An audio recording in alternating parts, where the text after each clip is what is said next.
And the last time I left you guys, I was cutting my legs to the exact length that they had to be, and I did that. I cut them to 14 and a half inches. The other thing that I showed you is I'm working with scrap wood, some scrap material. So you don't always get perfect wood. It's not like when I ordered oak or ash or maple and you get first and seconds FAS grade. You know, we're working with what I have, all my freebies that came my way. So I said to you that I had some paint on some of the material that I was working with. And I said I was going to scrape it. Well, upon closer review, I noticed that there were some other areas that were worse than others. And I was like, scraping just isn't going to do this. So, you know, unbeknownst to you, what I did was I went over to the table saw, since I had the blade already set at that 1.5 inch height. What I did was I just cleaned off the surfaces of the pieces by taking off maybe about 1/16 of an inch on either surface. So now I have, and there's the paint that was left over. All of it didn't come out, but the majority of it looks clean now. So now I'm happier when I look at this. The other thing that you should keep in mind is that when you do stuff like I just did, and your board's supposed to be 1.5 inches by 1.5 inches, notice that they're all the same size when I do them this way. I lay them down this way, which tells me that these are all kind of common in terms of their surfaces and edges. But as soon as I take it and I drop it down this way, you notice a huge difference. That's probably 1/8 of an inch, which accounts for the 1/16 on either side. So when I put these together, I have to keep in mind that I can't have one facing like this and the other one facing the other direction, because they're going to be two different thicknesses. So it's things like that. When I think of things, again, the thinking's the hard part. I have to make sure that when I put it together, I have the edges together with the edges, the surfaces together with the surfaces. Before I do any of that, what we're going to do is we're going to make these look even better. What I did was I set up my router table, so I'm just kind of breaking the edge. I'm not, and right now what's on there is a 3/8 rounding over bit. So if I raise it up to the highest point of the bit without hitting the lip part, I would get a 3/8 radius. I don't want it completely that rounded. All I want to do is break this sharp edge, because if anybody is going to grab this or touch this, they rub their hand across there, and, you know, next thing, you know, somebody is get cut on this. So I always like rounded over edges. I always want things touchable, so that's what I'm going to do. To do this, I have my 4 legs. I'll keep them off to the side here. Again, I'm using my router table as if I were using the table saw. My left hand's going to hold the stock up against the fence as I push my board through. Remember, I'm going to do all 4 sides of this. And again, we're not being super critical with this. This is just a utilitarian garden bench to get my wife off my back. I mean, to put plants on so that they can get a lot of sunlight in the garden. Here's the way we're going to do this. Roll up my sleeves just like I did before. Because I'm sleeveless, it's not an issue. It is cold in here, but it's a little warmer than it was a couple of days ago. Safety glasses are on. Nobody's around my distance. I'm going to do this the same exact way I use the table saw. I'll turn my machine on. Left hand holds the stock up against the fence as I push it all the way through. And I'll do this fairly quickly. I'm going to use my push stick. So that's kind of the look that I'm after. Kind of broken. It's actually a little bit more of a profile than I thought I was going to do.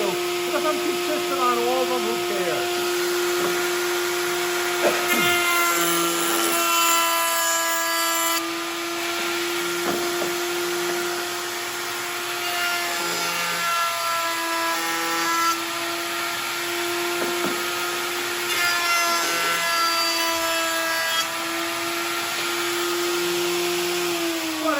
Just to show you what I had and what I have. The thing that I want you to know, and this is good work by the cameraman, is that once I round this over, which I did, see how these are rounded over? They don't look nearly, and this is the same. So these two pieces are exactly the same width. Notice how much narrower this one looks than this one. When it's rounded over, all of a sudden it looks thinner. it looks not as wide.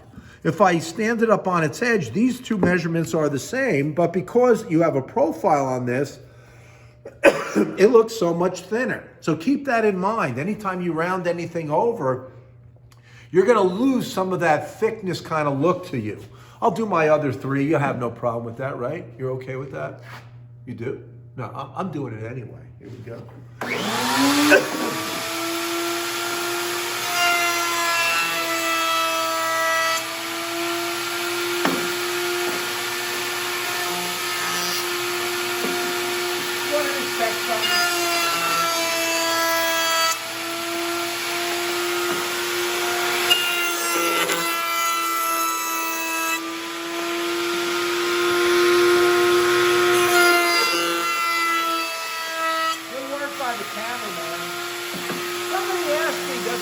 If I put the surface down or if I put the edge down. It really doesn't. That's what I was checking before.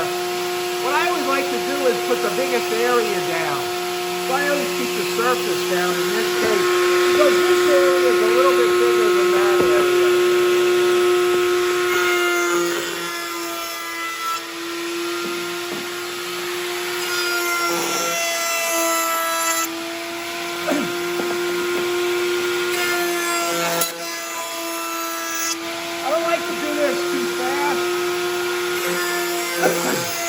Some people who will zip through this really, really quick. I like to go slow.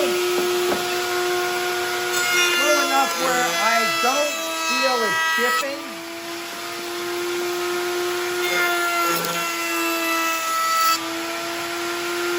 Remember, this was that chip there, and this is the scarf point. Let's see if I can clean that up.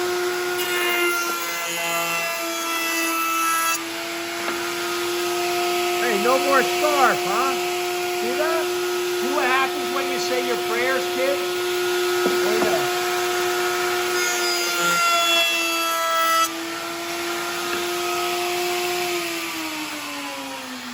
Done. All four of my legs, think about the way they started, think about the way they look now. Pretty good, not bad, not bad. But again, I have to, when I'm cutting my joinery, which I'm about to do next, I have to make sure that when I do this, that I'm consistent. Is it on its surface? Is it on its edge? And just by looking at this grain, I can tell. You see the way this grain is running? That's the surface here. This is the surface. This is the edge. And it's true on all of these pieces. I can tell that this is the edge. I can tell that that's the surface. So you really have to have close eye on that, especially when you realize that they're different size. The other thing is now I stand it up and you can't tell that this is much different because both surfaces have been rounded over, the edge and the surface. All right, what's next? The next thing that I want to do is lay these out the way I want them to go. Let's take a look at our bench. See how our bench looks this way? And you can see that this is definitely narrower here than it is over here. What I'm going to do is I want my surfaces on the outside to be bigger. So I have a surface here and I have an edge here. When I look at this piece, I want to look at it and clearly have my best part facing out. Take a look. Here's that chip. I don't like that chip. I said I wanted to lose that. How do you lose it? Put on the outside, you're going to notice it all the time. Watch what I'm going to do. I'm going to flip this so that this is on the inside, upside, so I never see that. Pretty good, huh? That's narrow grain. Here's another bit of narrow grain. I don't want to see the knot on the outside. I'm going to have this one go that way. The opposite is true. On the other side, look at how I kept my wider grains together. These grains kind of look very similar. And again, this is a little thing that you could do that will make a difference. So I'm going to have this one over here facing that way. This one facing that way. So now when I label this, I'm going to take this surface here and put an O here. And the one that it matches up to is the O over here. This edge, I'm going to put a number 4 on it. If I can see that that's a number 4. To line up with this number 4 here. I'm going to put the letter J here. That surface is going to line up with the J over here. I'll put the number 8. Why did I put the number 8? Because I just had something to eat. This guy, sometimes I have to pause because my jokes are so funny. How about that? Well, at any rate, I have all these different numbers because I want to be distinctive that one goes with this one goes with this one, this one goes with this one. Which means, take a look. I have this bottom stretcher here. That bottom stretcher is going to fit someplace on the bottom here.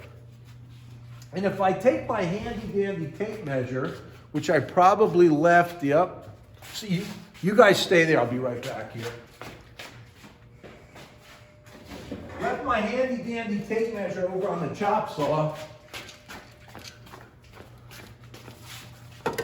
What I want to do is I want to mark out where this cut is going to be on the inside for this bottom support piece. And if I take a quick measurement in the other one, and I usually use nice round numbers, it's 4 inches up from the bottom. And that looks like it's pretty good to me. So what I'm going to do is I'll mark 4 inches, and then you'll be able to see what a wise man I am. I put a mark at 4. I'm going to take this tri-square, butt it up against here, and I'll remember that that's 4.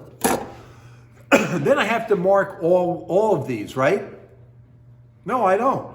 Because when I set this up, I'm going to do this on the table saw with the fence. So when I do this, once I set the fence, all I really need is 1 to be measured to the size that it has to be.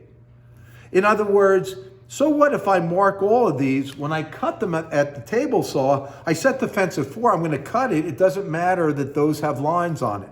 So what I'm trying to do is do as little work as I possibly can because I'm a lazy human. Before I do this, what I want to do, though, is to get these stretcher pieces or those support pieces cut to the size, and if I have to clean them up or surface them down, I want to take care of that first. I have those 2 pieces. If I look at my materials list, it says the distance of those are 10 1/4 long. They're 1.5 inches by 1.5 inches by 10 1/4. Do I have any stock that's going to be 10 1/4 that I could use for that? Come on, let's take a look.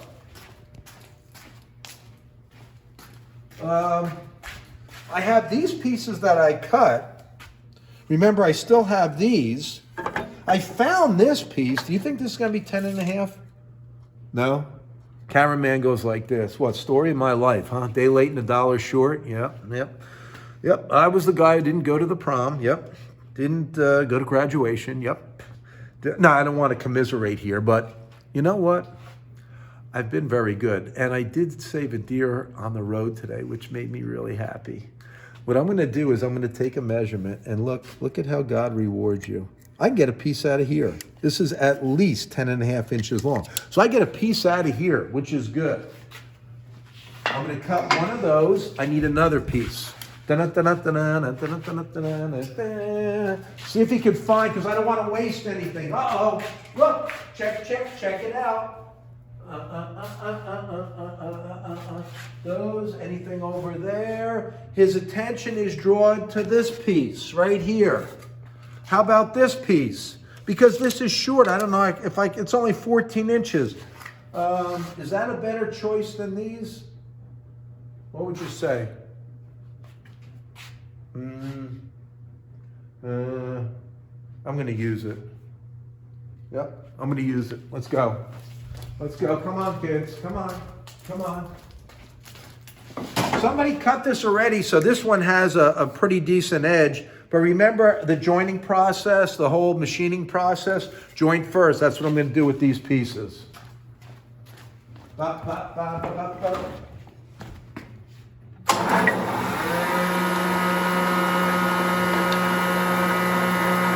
I'll use it because it's a little short.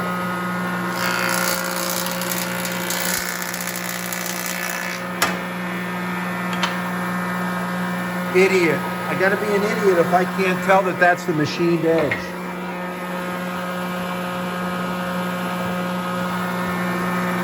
I don't want the knot. Bigger piece. I don't use a push block.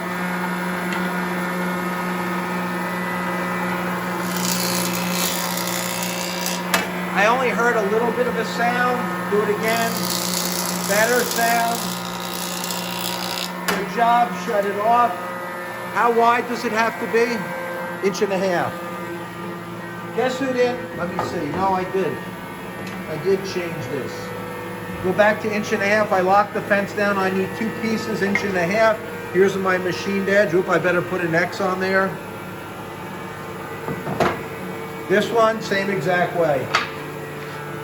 Too short, I'm going to use the push block. Concentrate. Nice job, Johnny.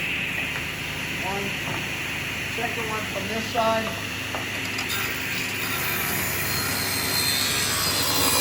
Boy, you really have to push on this. Here's another thing that's going to happen. Right now, I can't push any harder on this. I'm going to shut the saw off and show you what's going on. Sometimes you will get a little knot that will come off of something. And if it gets in the way of this fence, it'll get caught up underneath there and you won't be able to push no matter how many push-ups you did.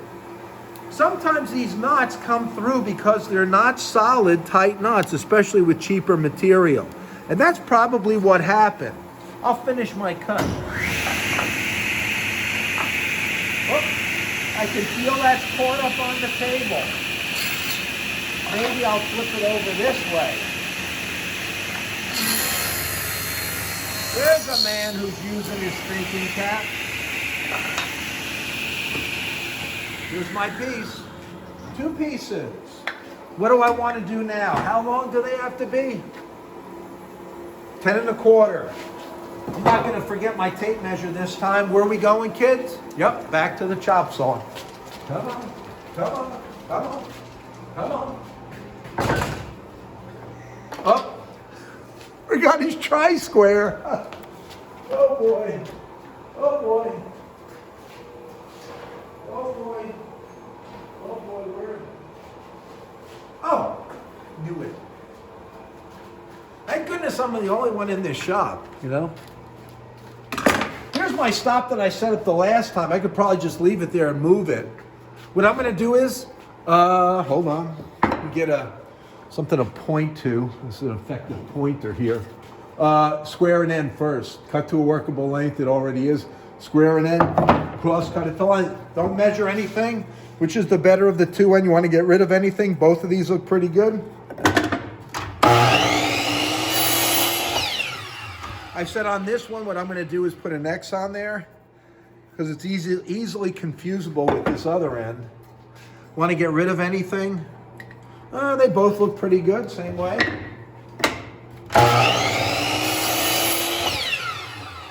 Put an X on this. How long did it have to be? Cameraman said 10 1/4. 10 1/4. Yeah. Yeah, see, it's 10 1/4. See? Yeah. Can I get it there? Yeah, I think so. See? 10 1/4. Does anybody know who that was? Edward G. Robinson.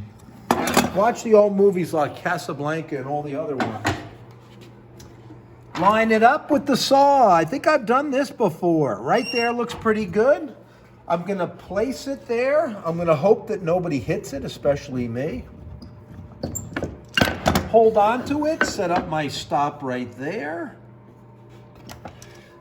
And I will, I saw it move. Something moved there. Of course. Let me just slide this over. Tap, tap, tap. Slide it over. Right there looks pretty good. Tighten it down. when you're cutting pieces with the stop,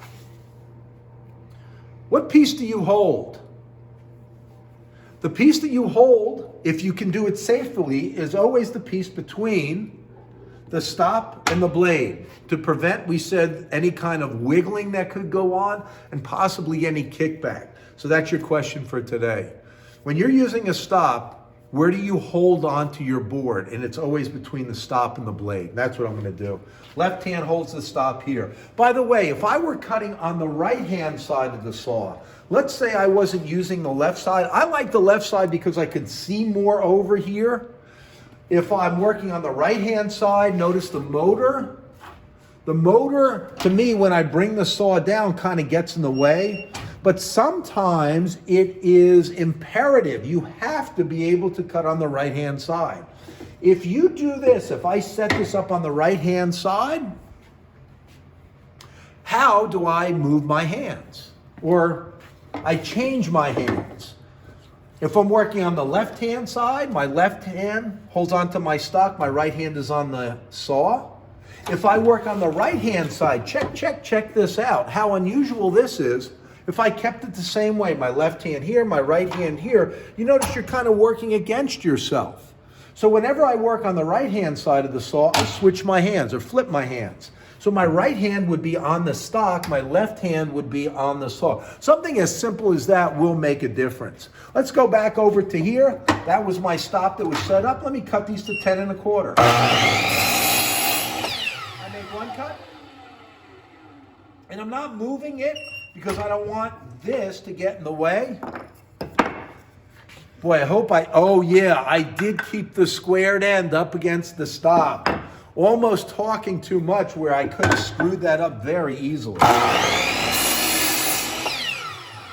not lifting it up. I always like to keep it down just from the standpoint of safety. You can't be too safe. So those are my scrap pieces. These are those stretchers. Let's see how they're going to look over here. And I might have to make a change in this. So that was this piece right here, right? That's cut to 10 1/4. So this piece now is going to go onto here. Remember, we said that 4 inches up. That's the way I want it to be. But here's something that's important. If I compare these two pieces of wood, if I lay them down like this, you notice that this, well, let's do it on something flat. Notice that this piece, which I just cut, is thicker than this piece because remember,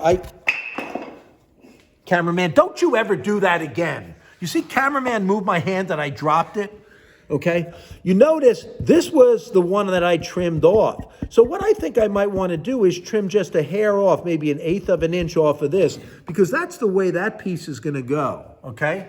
I'm going to go to the table saw and I'll kind of show you what I did before on my other pieces as far as cleaning up the surface. Come on, let's take a walk.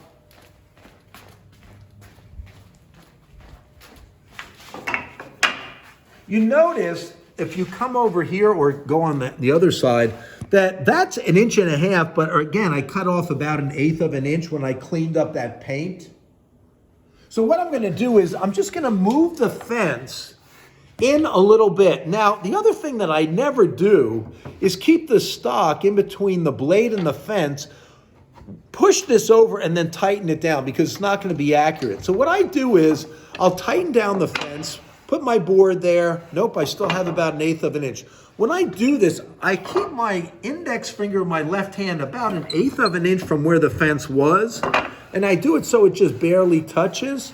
It pushes through there. I can maybe move it in just a hair more. Right about there, I think, is the thickness that has to be. I want these consistent because I think it just looks better. And remember, what part did I do here? I did the surface. See, that's the surface. Remember, that's the surface. You could tell by the grain. So what I'm going to do is I'm going to clean these surfaces up. Is there any surface that looks worse than the other? This one looks worse. How about this one? Here's a surface. Here's a surface. Yeah, that one looks pretty ratty. That's just dirty. I'm going to clean this surface up. Let's do this. And this is what I didn't show you before when I cleaned up the other one. So you can see me do this where I'm just taking a hair off of it to make that surface a little cleaner. Again, the blade is up. It was set to the height that it had to be. And then I adjusted my fence. I'm going to use my left hand to hold the stock up against the fence. Push block because it's way too small. And I'm going to concentrate as I push this all the way through. So that looks pretty good. You said I wanted to clean this one up. I'll clean this one up.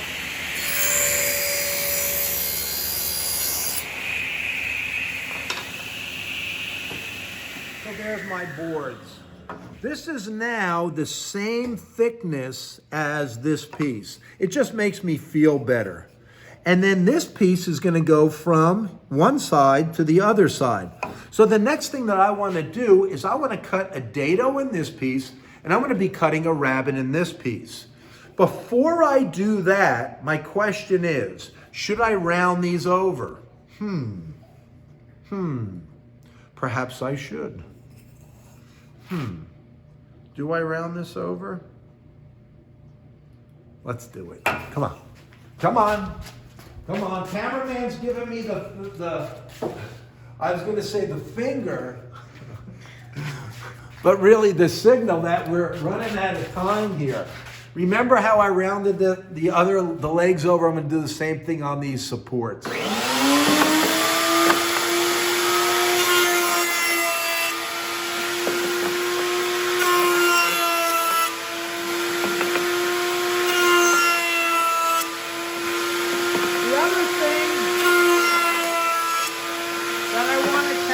Like I did in my other video, you're getting everything. If I screw up, you're going to see it. And believe you me, I screw up a lot.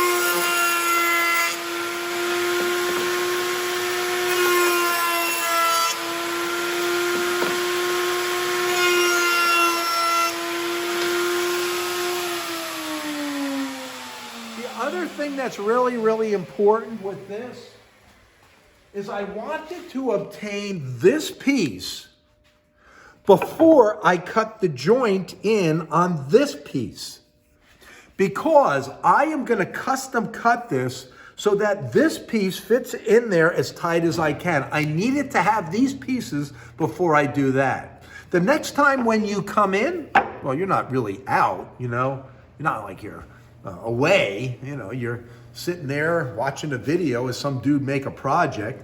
What I'm going to do is I'll take these over to the table saw. I'm going to raise the blade to about half the thickness of my wood here. What I'm going to do is I'm going to cut dados with the single blade on all four of those inside pieces.